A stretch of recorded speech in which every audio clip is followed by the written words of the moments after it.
Hey everyone, welcome back to the channel. I am typing this up at literally 2 in the morning because I just finished watching the latest episode and my jaw is permanently glued to the floor. We need to talk about this right now because I am losing my actual mind. I can't believe they actually went there. I mean, we've seen some incredibly dark stuff on this show over the years, but this is next level. I am physically shaking. They actually did it. They sent Carly a piece of her own daughter. I am sitting here staring at a blank screen, trying to figure out how to... I even put my feelings into words because I am so incredibly frustrated, terrified, and honestly kind of in awe of the sheer audacity of the writing team. I truly went there. I am so sorry, but am I the only one who is physically sick over this? We all knew Jocelyn being held captive was going to get bad, but I never in a million years thought they would cross this specific line.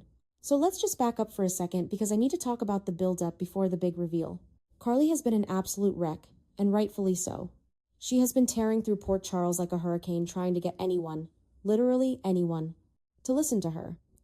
She wants to bring the cops in, she wants to launch a full-scale manhunt.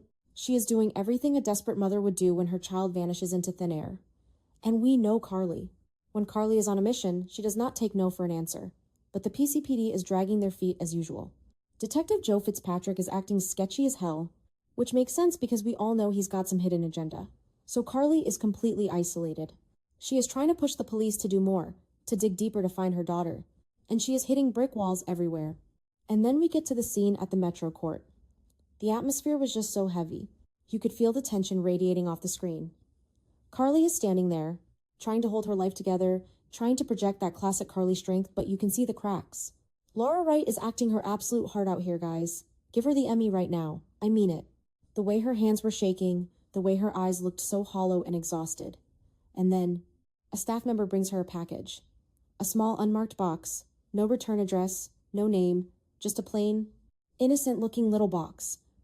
And my stomach just completely dropped out of my body. I knew. I think we all knew deep down that this was not going to be a nice little gift. This was something sinister. But I still wasn't prepared for what was actually inside that box. Carly slowly unties it, she opens the lid, and I swear the entire world stopped spinning. I stopped breathing in my living room. She looks inside, and the camera does this slow zoom on her face. The sheer, unadulterated horror that washed over her features is something I will never forget. She didn't even scream at first. It was like her brain completely short-circuited. She just stared at it. And then the camera cuts to what is inside the box. I am going to be sick just typing this out. It was a severed finger. A human finger. And right there, sitting on that cold, lifeless finger, was the ring. The very specific, familiar ring that Carly gave to Jocelyn. Let's talk about that ring for a second, because that is what makes this so incredibly cruel. The writers didn't just throw a random body part in a box for shock value. They made it deeply personal. They made it undeniable. Carly gave Jocelyn that ring. It represents their bond, their mother-daughter connection, the legacy of their family. Seeing that ring covered in blood, I can't. I just can't handle it. It is a psychological weapon aimed right at Carly's soul, and it worked perfectly. Carly just completely broke. She let out this guttural, agonizing sob and literally collapsed to the floor of the Metro Court lobby. She just fell to her knees, clutching her chest like her actual heart had been ripped out of her body. But wait, because it gets worse. Of course it gets worse. Because underneath that gruesome, horrifying piece of evidence is a note. And it is not just a polite little typed letter. It is written in blood. The note says, and I quote, "Because this is burned into my retinas, this is the price for your curiosity. If a single cop shows up, the next gift will be her heart." I mean, are you kidding me? The absolute villainy, the sheer unadulterated evil of this message? This is Cassius Faison sending a direct, lethal warning. He is telling her that her attempts to involve the police, her desperate pleas for help, are exactly what caused this mutilation. He is making Carly feel responsible for her own daughter's torture. And the craziest part of all of this, Carly doesn't even know who was doing this to her. She doesn't know that the man pulling these strings is Cassius Faison, the same lunatic who has been parading around Port Charles as fake Nathan West.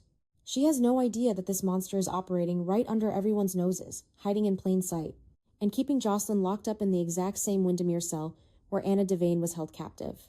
She just knows that there is a faceless, ruthless psychopath out there who has her daughter and is willing to chop her into pieces if Carly doesn't comply. Now let's talk about Jocelyn for a minute, because I am going crazy trying to figure out what actually happened in that cell. We know Jocelyn is a fighter. She is Carly's daughter through and through. She is not just going to sit there and wait to be rescued. We saw her brainstorming. We saw her find Anna Devane's old message on the wall. We saw her gather those makeshift weapons. And we know she ambushed Cassius. She hit him with a chair. She went on the offensive. So what the hell went wrong? Did Cassius overpower her? Did he punish her for the escape attempt by actually cutting off her finger? Or is this some kind of sick, twisted, soapy fake out? Because let's be real, we have been down this road before with this show. Soaps love to do the whole fake body part trick. Remember when they tried this kind of thing years ago? Maybe it's a cadaver's finger. Maybe Cassius just slipped Jocelyn's ring onto a dead person's finger to terrorize Carly. I am praying. I am literally begging the soap gods that this is a fake out. Because if Jocelyn Jax is permanently maimed, if she is actually missing a finger for the rest of her life on this show, I don't know how I am going to handle it. But even if it is a fake, the psychological damage is already done. Carly believes it is real. She believes her daughter is being butchered. So now Carly is in the most impossible, terrifying position a mother could ever be in. She wants to save her daughter. She wants to call the police. She wants to call the FBI. She wants to call in the National Guard. But she can't. That note paralyzed her. The next gift will be her heart. If Carly breathes a word of this to Detective Fitzpatrick or Dante, or anyone in law enforcement, she believes she will be signing Jocelyn's death warrant. She is trapped in this horrific nightmare of silence. She has to pretend everything is fine, or at least pretend she's backing off the investigation while internally she is screaming and bleeding out. Who is she going to turn to? She can't go to the cops, so she has to go to the criminal underworld. She has to go to Sunny. I know Sunny is completely swamped right now with this whole Rocco and Britt Westbourne situation. Rocco is on the run. Dante and Lulu are freaking out. Sunny is trying to get Pascal to betray Jen Sidwell. And Ross Cullum is a massive threat. Sunny has his hands full. But this is Jocelyn. This is Carly. If Carly walks into Sunny's office holding a bloody box with a severed finger in it, Sunny Corinthos is going to drop absolutely everything. He will burn Port Charles to the ground to find that girl. And honestly, I am here for it. I want to see mob boss Sunny completely unleashed. But wait, what about Valentin Cassadine? He's been ramping up the romance with Carly lately. He just delighted her with some grand gesture. How is he going to fit into this? Valentin is a dangerous man. He knows the dark side of the world. If Carly confides in Valentin instead of Sunny, we could see a totally different kind of rescue mission. Valentin has resources. He has mercenaries. He has zero moral compass when it comes to protecting the people he cares about. I kinda want to see Valentin and Sunny team up, as impossible as that sounds, just to absolutely obliterate whoever sent that box. Actually, no, Sunny needs to be the one to end Cassius. I am contradicting myself, because I am just so worked up. I just can't get over the fact that Cassius Faison is doing this. The Faison family has tortured the people of Port Charles for decades. Cesar Faison was a monster. Peter August was a monster, and now Cassius is carrying on that sick, twisted legacy. The fact that he is using the face of Nathan West, a beloved, the heroic cop, to commit these atrocities makes it a million times worse. It is a desecration of Nathan's memory. Maxie would vomit if she knew. Lulu would lose her mind, especially since Cassius might be making a plea to get back into her life, while simultaneously torturing her best friend's daughter. It is so sick and twisted. And the fact that this is all happening at Windermere has always been a house of horrors. But right now, it is Grand Central Station for chaos. Danny and Charlotte Cassadine just broke in there, shocking Jen Sidwell and Ava Jerome. Did they see anything? Did they hear Jocelyn screaming? Britt Westbourne and Rocco are somehow tied into all this Windermere madness too. The island is literally crawling with villains, secrets, and captives. If Carly figures out that the answer to her nightmare is sitting right across the harbor in a castle, she is going to take a speedboat over there with a loaded shotgun, and I will be cheering her on. Let's talk about the logistics of this for a second, because my brain is spinning. How did Cassius even get the box to the Metro Court without being seen? The Metro Court has security cameras everywhere. Unless he paid someone off. Or he used one of his many disguises. This guy is a master manipulator. And the note? This is the price for your curiosity. It implies he's been watching Carly. He knows she's been pushing the cops. He knows she's been asking questions. He has eyes on her. That means Carly isn't just a grieving mother. She is an active target. She is being surveilled by a psychopath. The paranoia she's going to feel moving forward is going to be suffocating.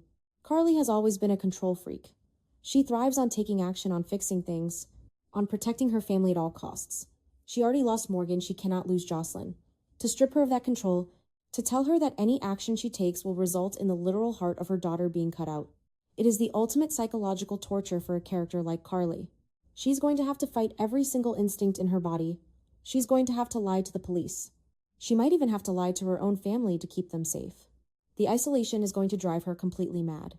And meanwhile, everyone else in town is dealing with their own drama, completely oblivious to the horror Carly is facing. Curtis is facing felony charges for attacking Isaiah. Michael is busy setting up cheating traps for Willow and Chase. Ava and Alexis are digging into Delilah's art history. It's like two different shows. Half the town is dealing with corporate drama and baby showers, and the other half is dealing with severed fingers and bloody ransom notes. It is wild. But that's General Hospital for you. You never know what you're going to get from one scene to the next. I don't know how I'm going to wait until the next episode. I am going to be analyzing every single spoiler, every single preview video. Will Carly tell Sunny? Will she tell Valentine? Will Jocelyn manage to escape before Cassius comes back to finish the job? Is the finger real? I need answers, and I need them right now. This show has completely taken over my life and my sanity. I know some people are loving this dark, gritty storyline, but personally, it is almost too much to handle. Seeing Carly completely broken hurts to watch.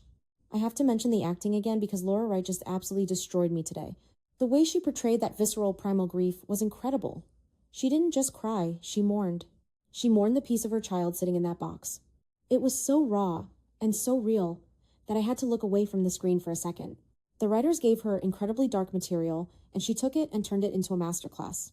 I just hope they don't drag out Carly's suffering for too long. She needs to go on the offensive soon. She needs to channel that grief into pure, unadulterated rage.